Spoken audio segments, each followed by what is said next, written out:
আসসালামু আলাইকুম। Dream house আন্তর্জাতিক সংবাদে আপনাকে স্বাগত। শুরুতেই জানাবো আজকের গুরুত্বপূর্ণ আপডেট আন্তর্জাতিক সংবাদগুলোর শিরোনাম।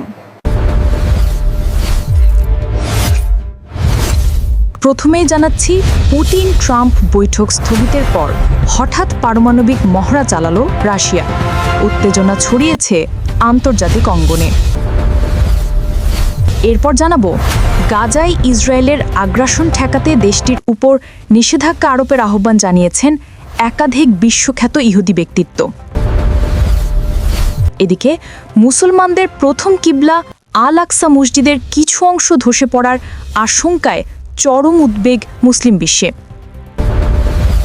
আরও জানাবো, গাজার নিয়ন্ত্রণ কার হাতে থাকবে তা এখনও অনিশ্চিত, এমনটা মন্তব্য করেছেন যুক্তরাষ্ট্রের ভাইস প্রেসিডেন্ট জেডি ভেন্সের। এবং সবশেষে জানাচ্ছি, ট্রাম্প মোদি ফোনালাপে আলোচনায় উঠল বাণিজ্য ইস্যু। ভারতীয় পণ্যের শুল্ক কমতে পারে এমনটাই মনে করছেন বিশ্লেষকরা।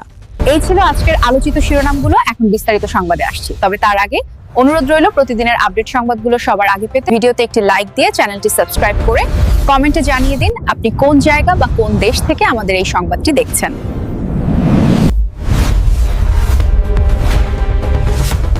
পুতিন ট্রাম্প বৈঠক স্থগিতের পর রাশিয়ার পারমাণবিক মহড়া। মার্কিন প্রেসিডেন্ট ডোনাল্ড ট্রাম্পের সঙ্গে রুশ প্রেসিডেন্ট ভ্লাদিমির পুতিনের নির্ধারিত বৈঠক স্থগিত হওয়ার একদিন পরই রাশিয়া বড় পরিসরে পারমাণবিক মহড়া চালিয়েছে। বুধবার ক্রেমলিন জানিয়েছে, মহড়ায় আন্তঃমহাদেশীয় ব্যালিস্টিক ক্ষেপণাস্ত্রের অনুশীলন করা হয়েছে। এই ক্ষেপণাস্ত্র যুক্তরাষ্ট্র আঘাত করতে সক্ষম। রুশ সামরিক প্রধান জেনারেল ভ্যালেরি গেরাসিমভ মহড়ার বিস্তারিত তথ্য প্রেসিডেন্ট ভ্লাদিমির পুতিনকে জানালে সেই ভিডিও ক্রেমলিন প্রকাশ করে। ইউক্রেন যুদ্ধের বিভিন্ন গুরুত্বপূর্ণ সময়ে পুতিন বারবার রাশিয়ার পারমাণবিক সক্ষমতার কথা মনে করিয়ে দিয়েছেন। এগুলোকে পশ্চিমা দেশগুলোর জন্য একটি সতর্ক বার্তা হিসেবে বিবেচিত। এদিকে ন্যাটো নিজস্ব প্রতিরোধমূলক মহড়া চালাচ্ছে। গত সপ্তাহে পুতিন ও ট্রাম্পের মধ্যে ফোনালাপের পর জানানো হয়েছিল তারা শীঘ্রই হাঙ্গেরিতে বৈঠক করবেন। তবে সোমবার দুই দেশের পররাষ্ট্রমন্ত্রীদের আলোচনার পরদিন হোয়াইট হাউস জানায়, এখন পুতিনের সঙ্গে ট্রাম্পের বৈঠকের কোনো পরিকল্পনা নেই। ট্রাম্প বলেছেন, আমি বৃথা বৈঠক চাই না। রাশিয়াও একই মনোভাব ব্যক্ত করে জানিয়েছে, অর্থবহ আলোচনার জন্য প্রস্তুতি দরকার, যা সময় সাপেক্ষ। ক্রেমলিনের মুখপাত্র দিমিত্রি পেসকভ বলেন, তারিখ এখনো নির্ধারিত হয়নি, তবে বৈঠকের আগে গভীর প্রস্তুতি প্রয়োজন, যা সময় সাপেক্ষ। তিনি নিশ্চিত করেছেন যে প্রস্তুতি প্রক্রিয়া অব্যাহত রয়েছে। রয়টার্সকে ৩ সূত্রে জানিয়েছে, রাশিয়া যুক্তরাষ্ট্রকে জানিয়েছে যে শান্তি চুক্তির শর্ত হিসেবে ইউক্রেনের দক্ষিণ পূর্বাঞ্চলীয় দোনবাস অঞ্চলের পুরো নিয়ন্ত্রণ রাশিয়ার হাতে দিতে হবে। এটি কার্যত ট্রাম্পের প্রস্তাব প্রত্যাখ্যান। ট্রাম্প দুই পক্ষকে বর্তমান ফ্রন্টলাইনের ভিত্তিতে যুদ্ধবিরতির আহ্বান জানিয়েছিলেন। রুশ উপপররাষ্ট্রমন্ত্রী সের্গেই রিয়াবভ রাষ্ট্রীয় বার্তা সংস্থা RIA কে বলেন, এ ধরনের কোনো অবস্থান আনুষ্ঠানিকভাবে জানানো হয়েছে কিনা তা আমি নিশ্চিত করে বলতে পারছি না, তবে বৈঠকের প্রস্তুতি চলছে, বড় কোনো বাধা দেখছি না। এদিকে মঙ্গলবার রাতভারে রাশিয়া ও ইউক্রেন একে অপরের উপর ব্যাপক ক্ষেপণাস্ত্র হামলা চালিয়েছে। ইউক্রেনের কর্মকর্তারা জানান, রুশ হামলায় কিয়েভ ও আশেপাশের এলাকায় 6 জন নিহত হয়েছেন, যাদের মধ্যে 2 শিশু রয়েছে। একই সঙ্গে দেশের বিভিন্ন অঞ্চলে বিদ্যুৎ বিভ্রাট ঘটেছে। ইউক্রেনের সেনাবাহিনী জানিয়েছে, তারা ফরাসি ব্রিটিশ নির্মিত স্টোমসার ক্ষেপণাস্ত্র ব্যবহার করে রাশিয়ার দক্ষিণাঞ্চলীয় বিয়ানক অঞ্চলের একটি রাসায়নিক কারখানায় হামলা চালিয়েছে। ইউরোপীয় প্রতিরক্ষা খাতের শেয়ার মূল্য বেড়ে গেছে পুতিন ট্রাম্প বৈঠক স্থগিতের খবরে। ইউরোপের বেশিরভাগ দেশে কিয়েভের প্রতি দৃঢ় সমর্থন জানিয়ে সামরিক ব্যয় বাড়ানোর প্রতিশ্রুতি দিয়েছে। ইউক্রেন প্রেসিডেন্ট ভলোদিমির জেলেনস্কি বুধবার সুইডেনের প্রধানমন্ত্রীর সঙ্গে দেখা করার কথা রয়েছে। দেশটির অস্ত্র নির্মাতা কোম্পানি সাবের কারখানায় এই বৈঠক হবে। ইউক্রেনের প্রেসিডেন্ট বলেছেন, রাশিয়ার কূটনীতি নিয়ে কোনো অর্থবহ আলোচনা হতে পারে না যতক্ষণ না রাশিয়ার নেতৃত্ব প্রকৃত সমস্যার মুখে পড়ে। আর তা সম্ভব কেবল নিষেধাজ্ঞা, দূরপাল্লার অস্ত্র সরবরাহ এবং অংশীদারদের সমন্বিত কূটনৈতিক প্রচেষ্টার মাধ্যমে। রাশিয়ার হামলার কারণে ইউক্রেন জুড়ে জরুরি বিদ্যুৎ বিভ্রাট চলছে। ইউক্রেনের পররাষ্ট্রমন্ত্রী অন্ড্রিস শিবিহা আন্তর্জাতিক আন্তর্জাতিক সহযোগীদের প্রতি আহ্বান জানিয়েছেন শীতের আগে অতিরিক্ত জ্বালানি সহায়তা না পেলে দেশটি মানবিক সংকটে পড়বে এবং অংশীদারদের সমন্বিত রাইটার্স প্রচেষ্টার মাধ্যমে।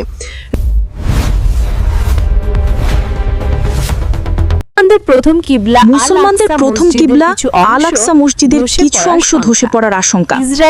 ইসরায়েলি দখলদার বাহিনীর গোপনে লাগাতার সুড়ঙ্গ খননের কারণে মুসলমানদের প্রথম কিবলা আল আকসা মসজিদের কিছু অংশ ধসে পড়ার আশঙ্কা প্রকাশ করেছে জেরুজালেম প্রশাসন।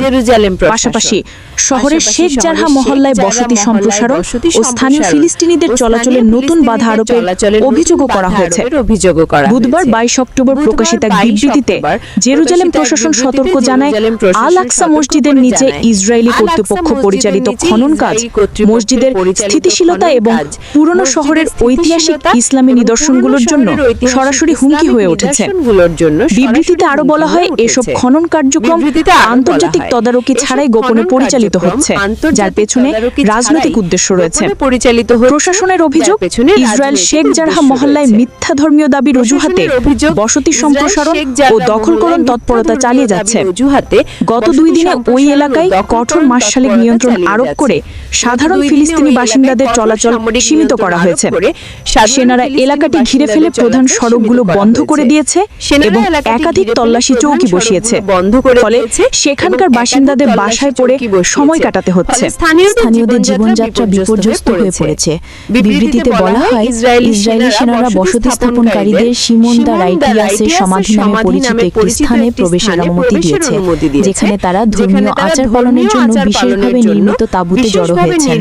অথচ এই স্থানের কোনো ঐতিহাসিক বা প্রত্নতাত্ত্বিক ভিত্তি নেই বলেই জানায় জেরুজালেম প্রশাসন। প্রশাসনের ভাষা অনুযায়ী ঐতিহাসিক দলিলপত্র প্রমাণ করে যে বিতর্কিত এই স্থানটি 1733 সালে সুফি পণ্ডিত শেখ সিদ্দিক আস সাদির মালিকানাধীন ছিল, যিনি এটি খালুয়া বা আধ্যাত্মিক নির্জনতা ও ধর্মীয় শিক্ষার্থীদের সঙ্গে বৈঠকের স্থান হিসেবে ব্যবহার করতেন। এর সঙ্গে কোনো প্রাচীন ইহুদি চরিত্রের সংযোগের প্রমাণ নেই, বরং এটি সম্পূর্ণরূপে একটি নির্মিত গল্প। জেরুজালেম গভর্নরের মতে এসব তৎপরতা মূলত ফিলিস্তিনি উপস্থিতিকে মুছে দিয়ে বসতি স্থাপনকারীদের আধিপত্য কায়েমের অংশ। এটি পুরনো জেরুজালেমের আরব ইসলামী চরিত্র মুছে ফেলার একটি পরিকল্পিত পদক্ষেপ বলে বিবৃতিতে উল্লেখ করা হয়। বিবৃতির শেষাংশে তারা জোর দিয়ে জানায় শেখ জারহা মহল্লা ও আশেপাশের এলাকার মালিকানা সংক্রান্ত আসল দলিল হল স্থানীয় পরিবারের সংরক্ষিত ঐতিহাসিক নথিপত্র, শরিয়া কোর্টের রায় এবং আন্তর্জাতিক সংস্থা, বিশেষত ইউনেস্কো স্বীকৃত দলিলসমূহ যা ফিলিস্তিনিদের অধিকার প্রমাণ করে। সূত্র ওয়াফা নিউজ এজেন্সি, আল জাজিরা। ইসরায়েলের উপর নিষেধাজ্ঞার আহ্বান জানালেন বিশ্বখ্যাত ইহুদিরা। ফিলিস্তিনের গাজায় ইসরায়েলের বিবেক বর্জিত কর্মকাণ্ডকে গণহত্যার শামিল আখ্যায়িত করে দেশটির উপর নিষেধাজ্ঞা আরোপের আহ্বান জানিয়েছেন বিশ্বের খ্যাতিমান ইহুদি ব্যক্তিরা। একটি খোলা চিঠিতে জাতিসংঘ ও বিশ্ব নেতাদের প্রতি তারা এই আহ্বান জানিয়েছেন। এই চিঠিতে সাবেক ইসরায়েলি কর্মকর্তা, অস্কারজয়ী লেখক, বুদ্ধিজীবী সহ 460 জন সই করেছেন। তারা গাজা দখলকৃত পশ্চিম তীর ও পূর্ব জেরুজালেমে ইসরায়েলের কর্মকাণ্ডের জবাবদিহি নিশ্চিতের দাবি জানিয়েছেন। আজ বুধবার এমন সময় চিঠিটি প্রকাশ পেল যখন পরদিনই ব্রাসেলসে ইউরোপীয় ইউনিয়নের নেতারা বৈঠকে বসছেন। ইইউ নেতারা মানবাধিকার লঙ্ঘনের দায়ে ইসরায়েলের উপর নিষেধাজ্ঞা আরোপের প্রস্তাবগুলো স্থগিত রাখার পরিকল্পনা করছেন বলে জানা গেছে। খোলা চিঠিতে স্বাক্ষরকারীরা লিখেছেন, আমরা ভুলে যাই না যে হলোক্যাস্টের প্রতিক্রিয়ায় সব মানুষের জীবনের রক্ষা কবচ ও সুরক্ষার জন্য অনেক আইন সনদ এবং কনভেনশন প্রণীত হয়েছে। ইসরায়েল সেই সুরক্ষামূলক ব্যবস্থাগুলো ক্রমাগত লঙ্ঘন করে চলেছে। স্বাক্ষরকারীদের মধ্যে রয়েছেন ইসরায়েলের সাবেক পার্লামেন্ট নেসেট স্পিকার আব্রাহাম বুর্ক, সাবেক ইসরায়েলি শান্তি আলোচক দানিয়েল লেভি, ব্রিটিশ লেখক মাইকেল রোজেন, কানাডীয় লেখক নাওমি ক্লেইন, অস্কারজয়ী চলচ্চিত্র নির্মাতা জোনাথন গ্লেজার, মার্কিন অভিনেতা ওয়ালেস শন, এমিজয়ী ইলানা গ্লেজার এবং হ্যানা আইনবাইন্ডার এবং পুলিটজার পুরস্কার বিজয় বেঞ্জামিন মোজার।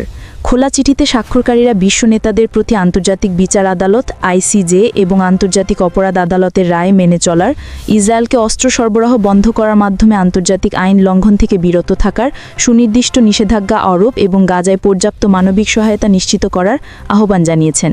একই সঙ্গে শান্তি ও ন্যায় বিচারের পক্ষে যারা কথা বলছেন তাদের বিরুদ্ধে ইহুদি বিদ্বেষের মিথ্যা অভিযোগ প্রত্যাখ্যান করারও অনুরোধ জানান এই ইহুদি ব্যক্তিত্বরা।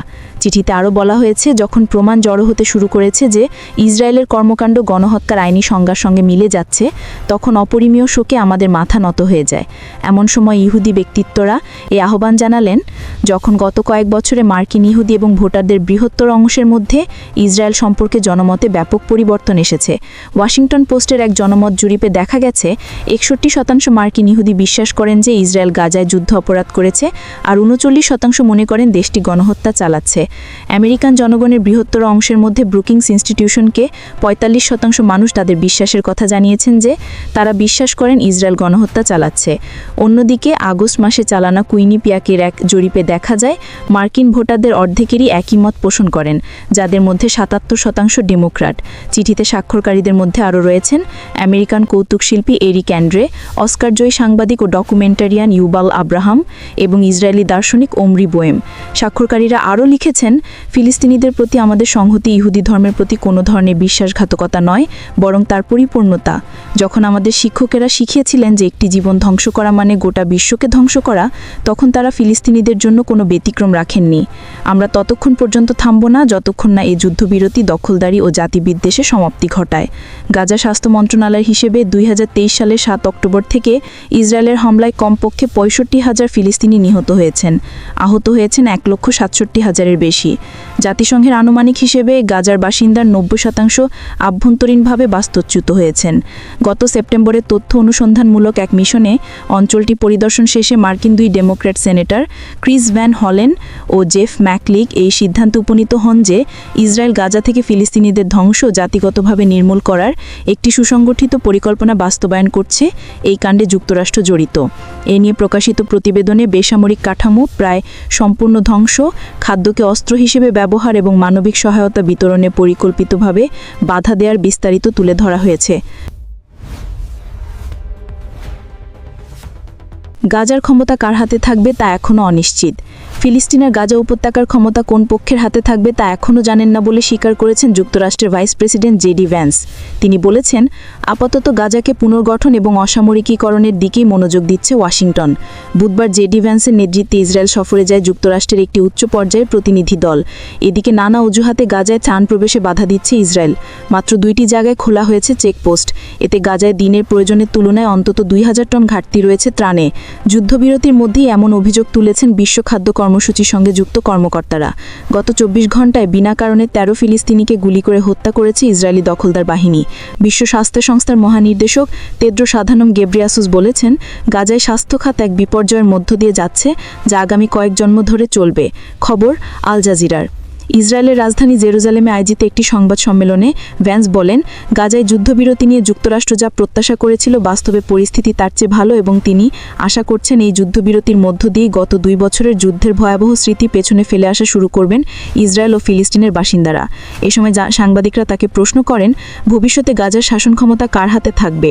জবাবে ভ্যান্স বলেন, এই প্রশ্নের উত্তর আমি জানি না, তবে এখন আমাদের প্রয়োজন গাজাকে পুনর্গঠন করা এবং এটা নিশ্চিত করা যে ফিলিস্তিনিরা এখানে বসবাস করবে এবং গাজা ভবিষ্যতে আর কখনো ইসরায়েলের নিরাপত্তা ও স্থিতিশীলতার জন্য হুমকি হয়ে উঠবে না। এদিকে বিবিসিকে তেদ্রোস আধানম গেব্রিয়াসুস বলেন, গাজার জনগণের নানান চাহিদা পূরণে ত্রাণ সহায়তা বিপুল পরিমাণ বাড়াতে হবে। গত 10 অক্টোবর গাজায় যুদ্ধবিরতি কার্যকর হওয়ার পর ইসরায়েল সেখানে চিকিৎসা সরঞ্জাম এবং ত্রাণ প্রবেশে কিছুটা ছাড় দিয়েছে, তবে তা গাজার ভেঙে পড়া স্বাস্থ্য ব্যবস্থা পুনর্গঠনের জন্য যথেষ্ট নয় বলে উল্লেখ করেন গেব্রিয়াসুস। তার এই সতর্কবার্তা এমন সময় এসেছে যখন যুক্তরাষ্ট্র শান্তি চুক্তি পাকাপোক্ত করতে কাজ করছে। চুক্তিকে হোয়াইট হাউস 20 ধাপে শান্তি পরিকল্পনার প্রথম ধাপ হিসেবে উল্লেখ করেছে।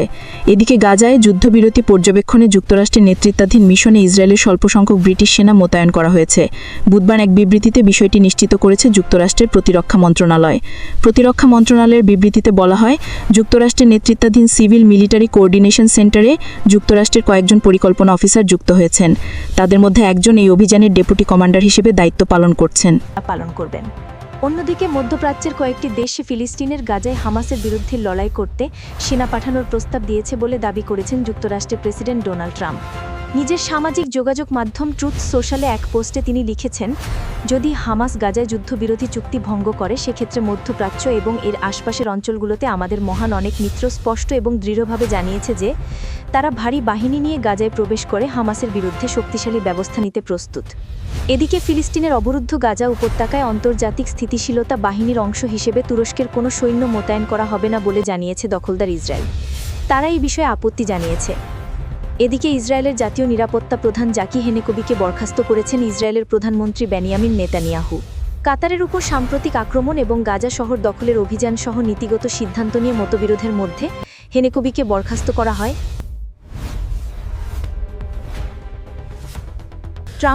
ট্রাম্পের সঙ্গে মোদির ফোন আলাপ, ভারতীয় পণ্যে কি শুল্ক কমে আসছে? দীপাবলি উপলক্ষে কথা হলো মার্কিন প্রেসিডেন্ট ডোনাল্ড ট্রাম্পের সঙ্গে ভারতের প্রধানমন্ত্রী নরেন্দ্র মোদীর। ভারতীয় সময় আজ বুধবার ভোররাতে সেই কথোপকথনের প্রায় সঙ্গে সঙ্গে এক ভারতীয় গণমাধ্যম 3 বাকিবহল সূত্রের বরাতে জানায়, অচিরেই ভারতীয় পণ্যের ওপর ধার্য মার্কিন শুল্ক 50 থেকে কমে 15-16% হতে চলেছে।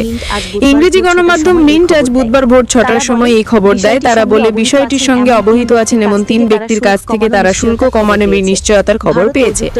ভারত ও যুক্তরাষ্ট্রের মধ্যে বাণিজ্য চুক্তি নিয়েও এখনো আলোচনা চলছে। শুল্ক কমানোর শর্ত হিসেবে ট্রাম্প প্রশাসন চায় যে রাশিয়ার কাছ থেকে ভারত সস্তায় জ্বালানি কেনা বন্ধ করুক। জ্বালানি কেনার কারণেই শাস্তি হিসেবে ভারতীয় পণ্যের উপর অতিরিক্ত 25% শুল্ক বসিয়েছিল যুক্তরাষ্ট্র। বর্তমানে মোট শুল্কের পরিমাণ 50%। মার্কিন শর্ত মানা না মানা নিয়ে ভারত এখনো আনুষ্ঠানিকভাবে কিছু জানায়নি, যদিও বিভিন্ন রাষ্ট্রায়ত্ত তেল সংস্থার সূত্রে জানা যাচ্ছে ভারত ইতিমধ্যেই রাশিয়ার জ্বালানি তেল কেনার পরিমাণ কমিয়ে দিয়েছে। আগামী ডিসেম্বর থেকে তা কার্যকর হবে। প্রেসিডেন্ট ট্রাম্প গত সপ্তাহে বলেছিলেন, প্রধানমন্ত্রী মোদি তাকে আশ্বাস দিয়ে বলেছেন যে ভারত ধীরে ধীরে রুশ তেল কেনা কমিয়ে দেবে, হুট করে তা বন্ধ করা যায় না। অবশ্য ভারতের পররাষ্ট্র মন্ত্রণালয়ের মুখপাত্র দাবি করেছিলেন ওই দিন, যেদিন ট্রাম্প ওই দাবি করেছিলেন, মার্কিন প্রেসিডেন্টের সঙ্গে ভারতের প্রধানমন্ত্রীর ফোনে কোনো কথা হয়নি। এরপরই ট্রাম্প নতুন করে হুমকি দিয়ে বলেছিলেন, রাশিয়ার তেল কেনা না কমালে আরো চড়া হারে শুল্ক চাপানো হবে। আজ বুধবার দীপাবলির শুভেচ্ছা জানাতে মোদিকে ফোন করেন ট্রাম্প। সে খবর জানিয়ে সাংবাদিকদের ট্রাম্প বলেন, আজই তার সঙ্গে মোদির কথা হয়েছে। দুজনের মধ্যে অনেক বিষয় নিয়ে আলোচনা হয়েছে, বেশিরভাগই বাণিজ্য আলোচনার চরিত্র কেমন ছিল সে বিষয়ে বিস্তারিত কিছু না বললেও রাশিয়া থেকে তেল কেনা নিয়ে পুরনো দাবির কথা তিনি নতুন করে তোলেন। ট্রাম্প বলেন, আমাদের সম্পর্ক খুব ভালো, অনেক বছর ধরেই উনি আমার ভালো বন্ধু। মোদি বলেন, রাশিয়া থেকে খুব বেশি তেল তারা কিনবেন না। তিনিও আমার মতো রাশিয়া ইউক্রেন যুদ্ধের অবসান চান। সাংবাদিকদের কাছে ট্রাম্পের মন্তব্যের পরপরই আজ সকালে প্রধানমন্ত্রী মোদি এক্স হ্যান্ডেলে এক পোস্টে প্রেসিডেন্ট ট্রাম্পের সঙ্গে ফোনে কথা বলার প্রসঙ্গের অবতারণা করেন। তিনি বলেন, প্রেসিডেন্ট ট্রাম্প তাকে দীপাবলির শুভেচ্ছা জানিয়েছেন। সেই পোস্টেই মোদি লেখেন, সব ধরনের সন্ত্রাসবাদের বিরুদ্ধে দুই দেশ ঐক্যবদ্ধভাবে দাঁড়াবে। ভারত যুক্তরাষ্ট্রের দ্বিপক্ষীয় বাণিজ্য চুক্তি ঝুলে আছে প্রধানত কৃষি ও ডেইরি ক্ষেত্রে বোঝাপড়া না হওয়ায়। যুক্তরাষ্ট্র চায় ভারতের কৃষি ক্ষেত্র মার্কিন পণ্যের জন্য উন্মুক্ত হোক, ডেইরি ক্ষেত্র। অথচ তা করতে ভারতের আপত্তি তীব্র। কৃষি ক্ষেত্র নিয়ে কোন রকম সমঝোতা না করার কথা প্রধানমন্ত্রী মোদি প্রকাশ্যে বারবার ঘোষণা করেছেন। এমন কথাও বলেছেন যে এজন্য যে কোনো রকমের ত্যাগ স্বীকারেও তিনি প্রস্তুত।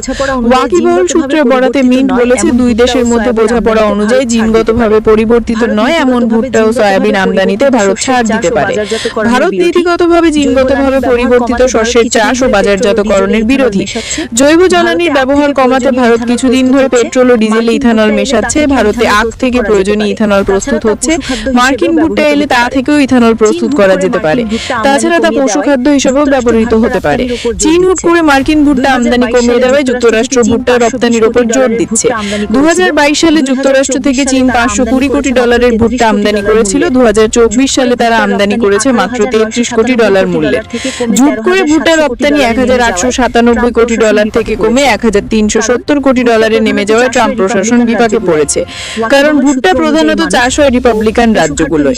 ওয়াকিবহল সূত্র অনুযায়ী মানুষ ও পশু খাদ্য হিসেবে জিনগতভাবে পরিবর্তিত নয় এমন সয়াবিন আমদানিও ভারত বাড়াতে রাজি হয়েছে। চলতি মাসের চতুর্থ সপ্তাহে অর্থাৎ 26 থেকে 28 অক্টোবর মালয়েশিয়ায় আসিয়ান শীর্ষ বৈঠকের অবসরে ভারত যুক্তরাষ্ট্রের দ্বিপক্ষীয় বাণিজ্য চুক্তি ঘোষণা হতে পারে। সবকিছু